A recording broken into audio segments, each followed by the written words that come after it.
Hello बच्चों, आज हम एक नए टॉपिक के साथ उपस्थित हैं आपके समक्ष। आज का जो हमारा टॉपिक है वो है समास। आज हम समास के बारे में जानेंगे कि समास होता क्या है। सबसे पहले समास के अंतर्गत जो है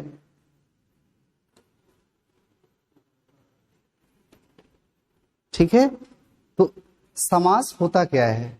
सबसे पहले हम समास इस शब्द पर चर्चा करेंगे कि समास होता क्या है। समास का अर्थ होता है जोड़ना या फिर मिलाना। समास का अर्थ क्या होता है? जोड़ना या मिलाना। अब हम सबसे पहले इसकी परिभाषा को समझेंगे कि दो या दो से अधिक शब्दों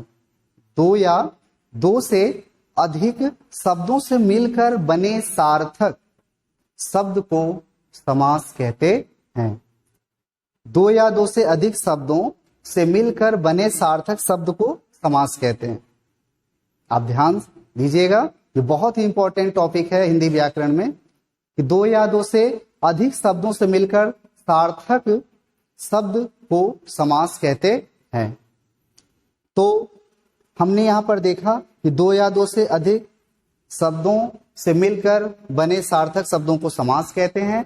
अब हम समझेंगे कि समास के भेद कितने होते हैं। एक चीज और इसमें समझना है, देखेंगे कि समास के भेद पहले हम समझते हैं, इसके बाद आपको बताते हैं। समास जो है इसके 6 प्रकार के भेद होते हैं, या यूं कहें कि समास 6 प्रकार के होते हैं। नंबर 1 आपका है अव्ययी भाव समास। अव्ययी भाव समास।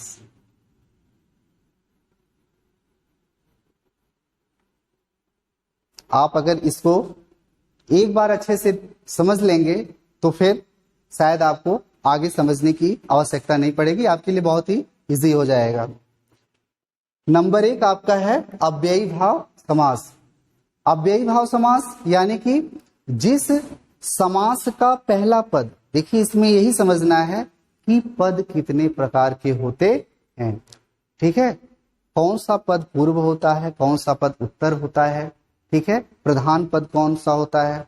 तो अव्ययी भाव के अंतर्गत जिस समास का पहला शब्द या पहला पद अव्यय तथा प्रधान हो उसे अव्ययी भाव समास कहा जाता है, या उसे अव्ययी भाव समास कहते हैं।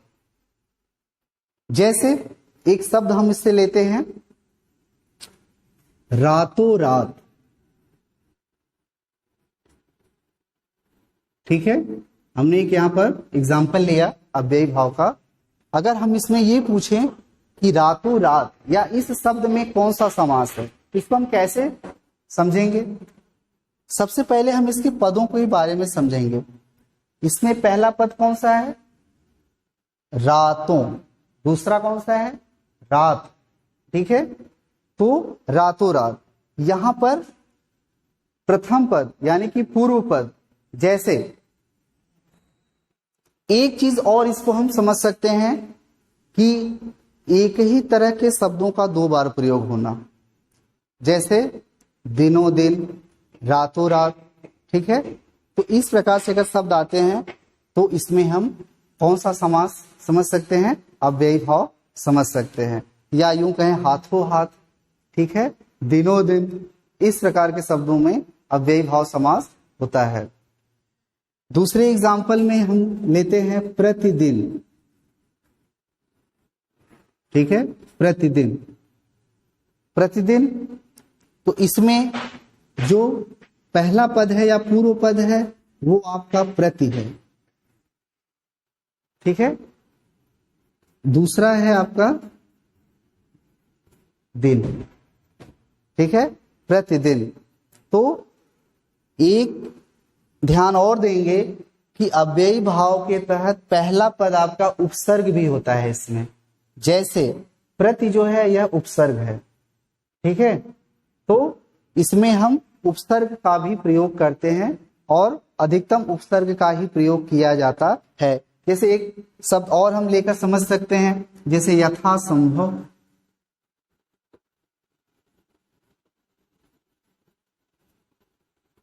ठीक है। इसमें पूर्व पद कौन सा है? यथा है। उत्तर पद कौन सा है? संभव है। ठीक है। तो यहां पर आपने 4 एग्जाम्पल देखे, रातों रात, प्रतिदिन, 3 एग्जाम्पल हैं, यथा, संभव। तो प्रथम पद ध्यान देंगे छोटा होगा इसमें अव्ययी भाव में, और आपका वह पहला ही पद उपसर्ग भी होता है, छोटा भी होगा और उपसर्ग भी होगा। ठीक है।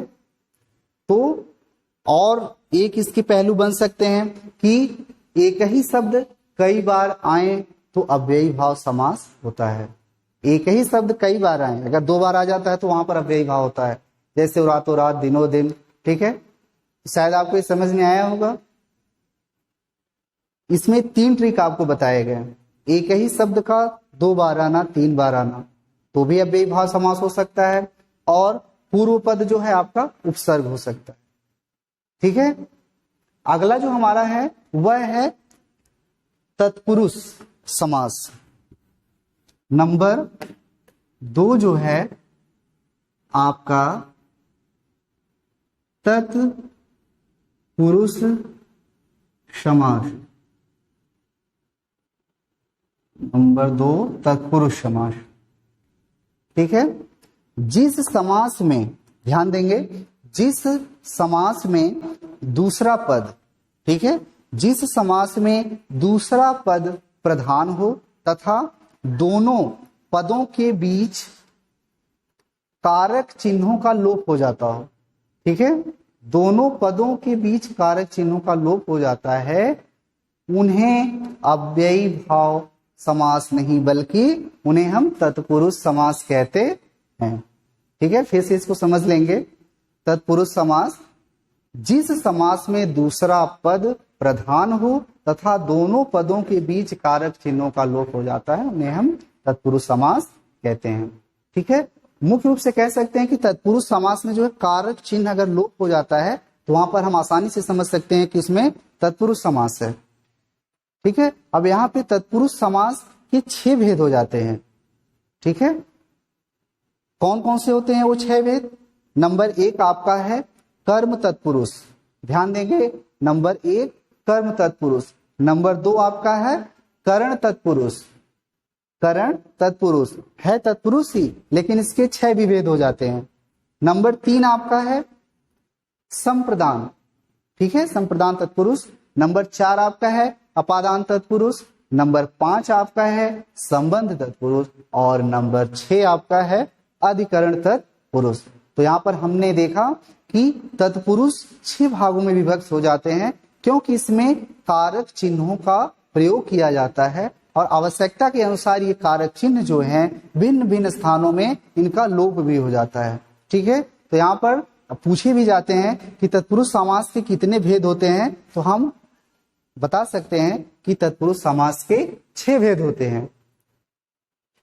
अब यहाँ पर अगला जो नंबर है हमारा वो है कर्मधारय समास। नंबर 3 है कर्मधारय समास। ठीक है। कर्मधारय समास, इसमें हमने एग्जाम्पल का यूज नहीं किया, थोड़ा सा एक एग्जाम्पल लेकर इसको हम समझ लेते हैं तत्पुरुष को। जैसे कि हम लिखते हैं कि राजपुत्र। राजपुत्र, अब यहां पर तो मैंने लिख दिया सब राजपुत्र, लेकिन ये पुत्र किसका है ना? एक यहां पर क्वेश्चन हो सकता है, तो किसका पुत्र है? तो राजा का पुत्र। राजा का पुत्र। ठीक है। और यही जो का है, ठीक है, ये कारक के अंतर्गत है।